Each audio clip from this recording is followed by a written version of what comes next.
And as you'll guess, a lot of this vlog is going to be me showing the amazing fruit out here. This stuff I love. This is pomelo, as we just have a wander through the park here.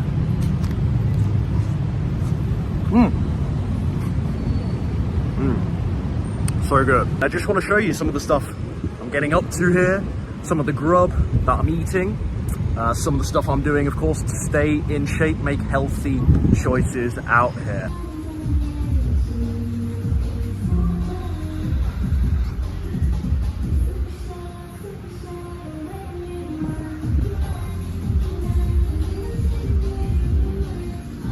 So good session, did a little back stuff. That was BTC Gym, Bangkok Training Center in the Asok area. It's a pretty good gym.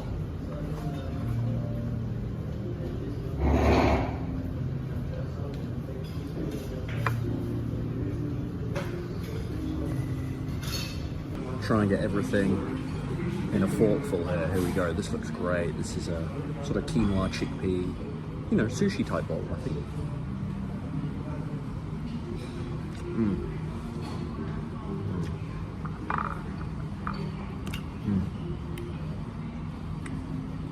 Yeah, that's really good.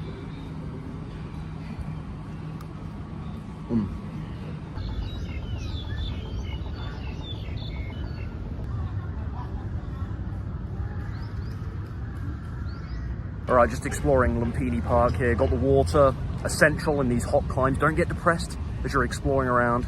Keep sipping on that water, keeps you hydrated. And that restaurant I just went to is called Veganery. And I've been a couple of times. They've got a couple of them throughout the city. Really good food. They have clean options as well, as I've just shown you. Of course, they got the obligatory, you know, burgers, and vegan pizza and desserts and sweet treats and that kind of thing.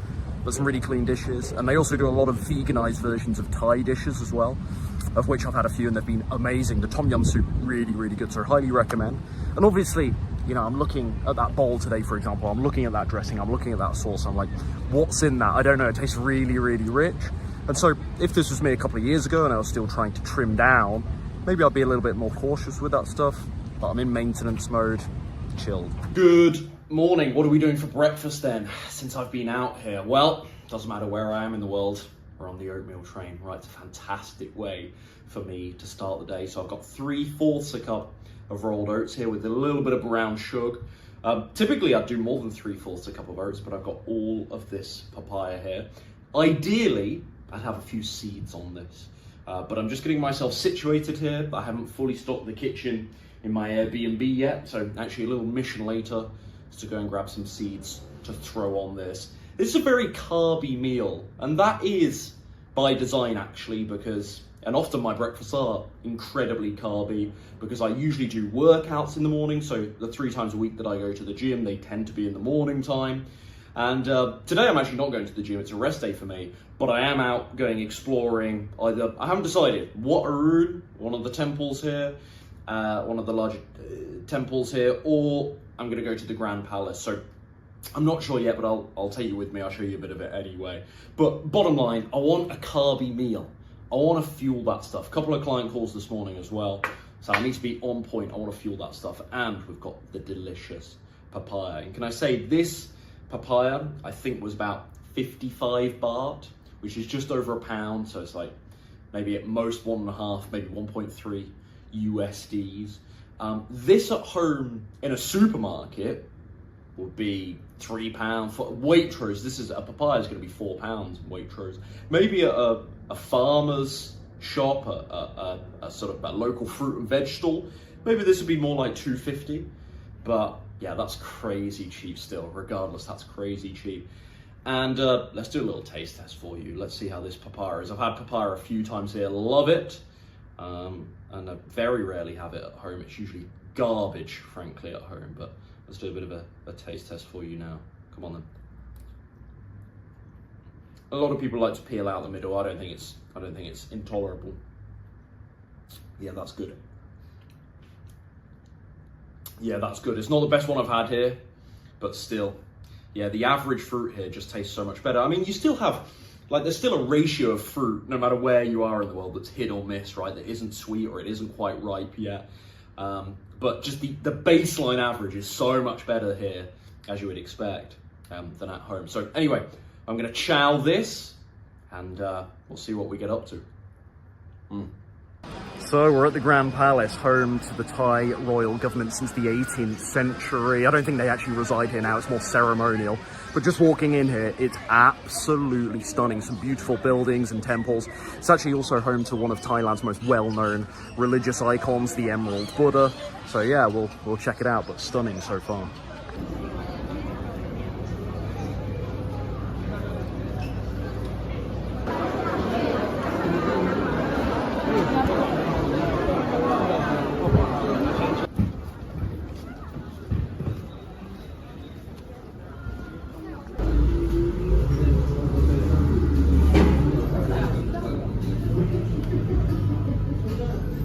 So I couldn't show you the Buddha, the Emerald Buddha earlier, you're not allowed to film in there.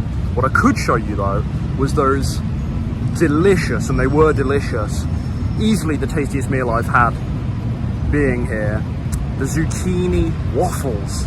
Zucchini waffles with all the trimmings, a delicious avocado and pesto mash. What else? Some tempeh. There was some sweet potato fries there, but I didn't have those because it was too much. Even for me and my big old appetite, that was too much food. It was unnecessary. It would have been really calorific in the end. So I left the sweet potato fries, enjoyed everything else. Bit of watermelon there, nice, refreshing. Yeah, easily the best meal I've had here. And that was from Mango Restaurant. That's near Koh San Road, the infamous Koh San Road. That's the area in which a lot of, certainly the Western tourists stay. I'm well away from that, rightly or wrongly, but definitely rightly. I'm well away from that, not really my scene, to be honest. But it's very near the Grand Palace, so it's perfect this morning.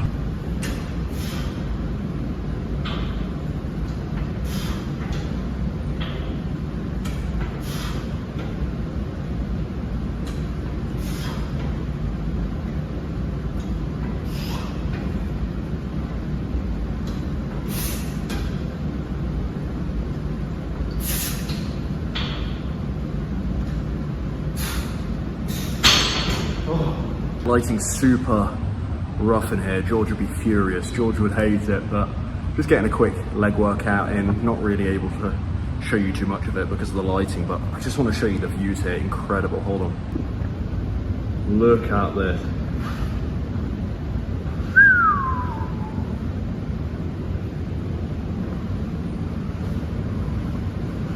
Not bad, eh?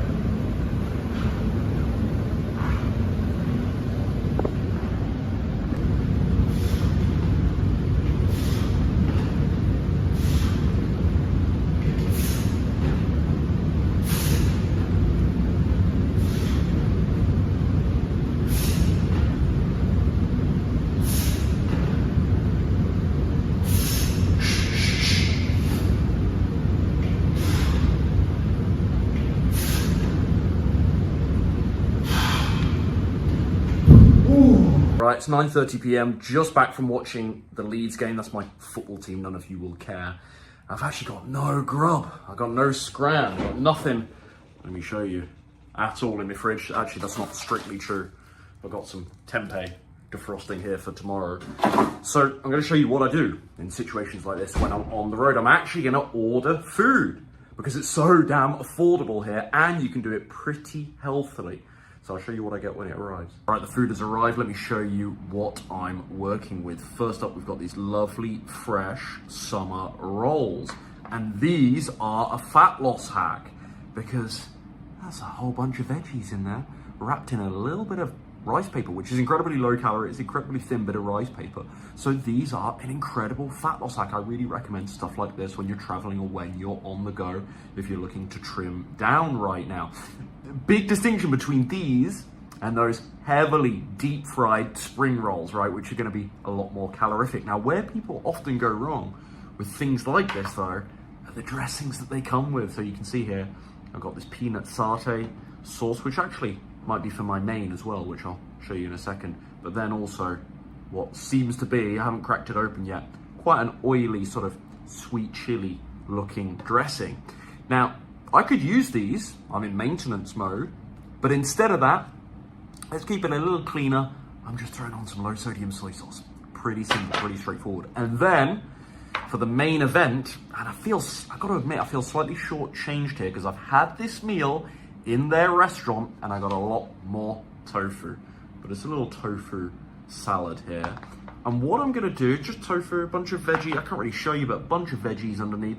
Let me actually give you the real-time limey lime juice on there. Can you see that? Let's get that on there. Lovely.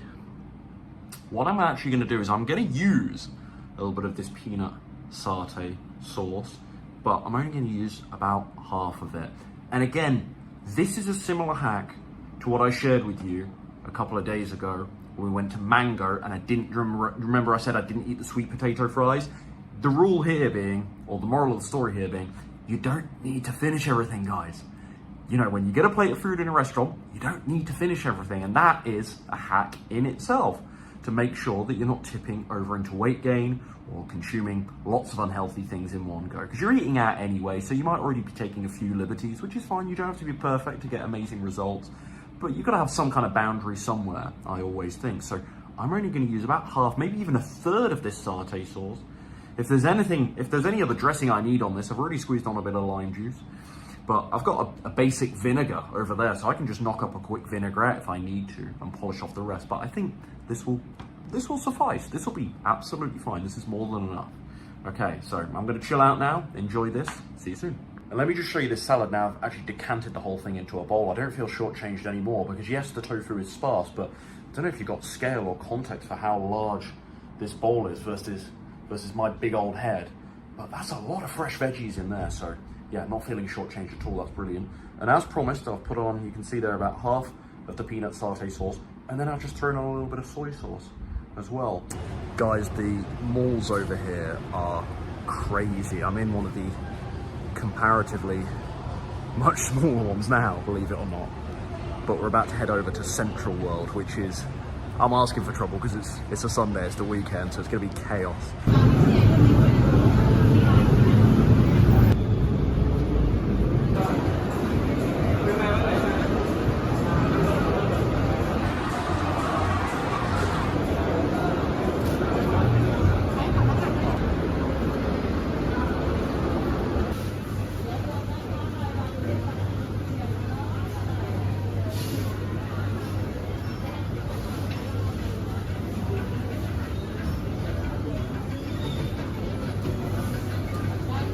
Watermelon, so cheap here. This was 35 baht, that's less than $1. Be about 3 times the price at home, and it's good as well.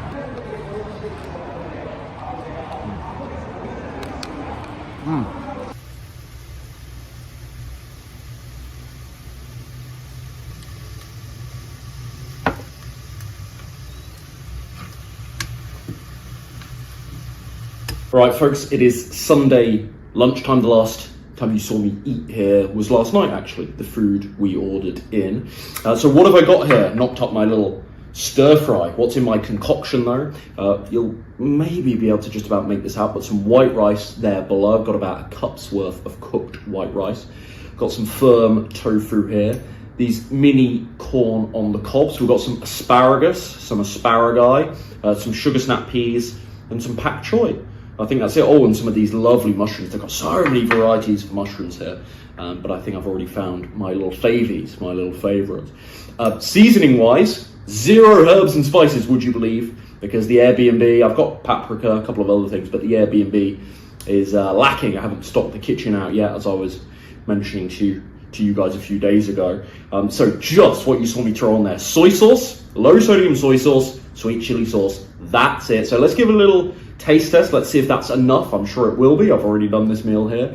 And then I want to give you, see if I can find some on cue, I want to give you my verdict, because I'm always asked about this, on white rice. So let's try and get a good forkful here. Get some shroom on here too if we can. What a mess this is, but it's simple cooking. This is what we like. Bit of shroom.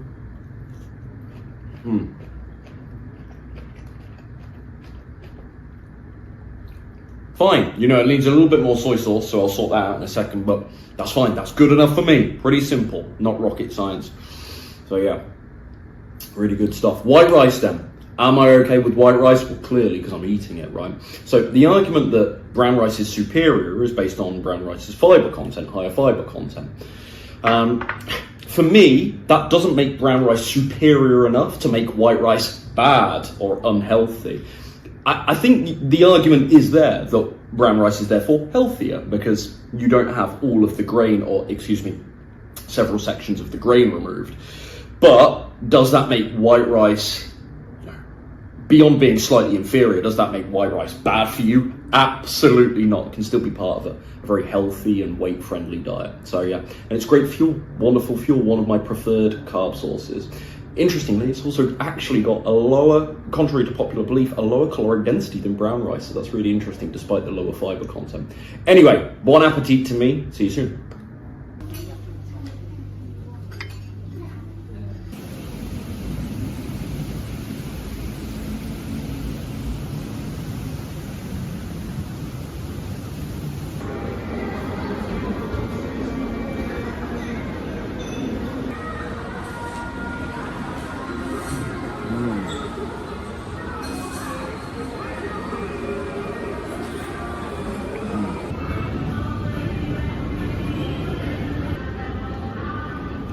I'm not really an acai person, but I saw this. I've done 20 million thousand steps today, and it's hot. It's hot here, so this looks pretty good, pretty refreshing. We'll do the taste test. I couldn't feel myself sticking it in my mush one-handed, but we had a bit of kiwi on there, a bit of the acai, a bit of the mango. It's actually outstanding. It's actually so good. This might single-handedly have converted me on the acai bowls. That's really good. Okie doke, we're going to wrap up the old vloggy here. I hope you enjoyed this, and I just want to finish talking about how I've been able to come out here over the last 3 weeks, eat out once a day, eat not perfectly as you guys have seen, but still not gain visually, I believe, visibly, an ounce of body fat. I'm going to have to do a physique check at some point, but I've been posting on Instagram and whatnot how I'm looking, and I actually believe that I'm leaner than when I left the UK 3 weeks ago. So despite my diet not being perfect, like, how has this worked? Well, this is my whole slim and sustain shtick, right? This is my whole philosophy. I didn't want a system for eating that was on rocky ground, and as soon as I went away, or as soon as there was something thrown into my routine at home, all hell breaks loose and I go back to the uncontrolled beast that I used to be with food years ago, right? I wanted something solid, something that allowed me to actually bend the rules without breaking them, without totally derailing myself. And I'm really happy. I think this trip, again, I've had trips like this in the past, but this trip again is testament to me. It's proof in my mind that my system actually works for me. It fits my lifestyle, and I can actually bend the rules, as I say, without totally derailing myself here. So the little hacks that have been really useful to me here, I've been averaging about, for the last week at least, 13 to maybe 14,000 steps per day, ranging between like 8,000 and 9,000 steps on the low days, which is pretty high for me actually compared to my life back in the UK, and then upwards to maybe 22,000 steps. And that has offset that calorie burn, that additional calorie burn beyond my activity level at home, has allowed me to take care of maybe some of the calories consumed by those more indulgent choices when I'm eating out. So that's step number one. Hack number two has definitely been the delicious low calorie fruits that I've been enjoying here, filling myself up on sweet foods that really hit the spot for me, really satisfy me, stop me going grabbing ice cream and pancakes and all the sweet treats. Bangkok's got some incredible Thai and very sort of global foods here, and that has held me, like the delicious fruit here, I've hardly had any hankerings for the sweet junk foods that I used to love in the past, so that's been crucial. The one meal out per day, another reason why I've been able to get away with quote unquote that is because my other 2 meals every day, or 3 meals, I usually do about 4 meals a day, have been home cooked meals, and I've shown you in this vlog several of those as well, and I'll keep them coming. So there's been still some element of control. Just because I'm away, I'm not automatically in vacation mode, holiday mode, and that means I'm eating what I want. I've changed those old narratives and stories and food associations from the past. So part of this is just coming in with a sort of an organized, well-planned mindset, getting myself an Airbnb rather than staying in a hotel, and making the effort to do at least 2-3 meals per day that are home cooked. And that's it. That's how I've been able to come out here, I think, and get visibly leaner. So hopefully this gives you some ideas about what you could implement into your game plan yourself. If you do want my help, as always, go to veganslimandsustain.com. I'll put the link down below if you want to learn my whole process. If you want me to help mentor you through the whole slim and sustain philosophy, I'd be very happy to help you do that. Just fill out the form at veganslimandsustain.com. Okay, hope you enjoyed this. Give me your feedback. Shall I do more of these?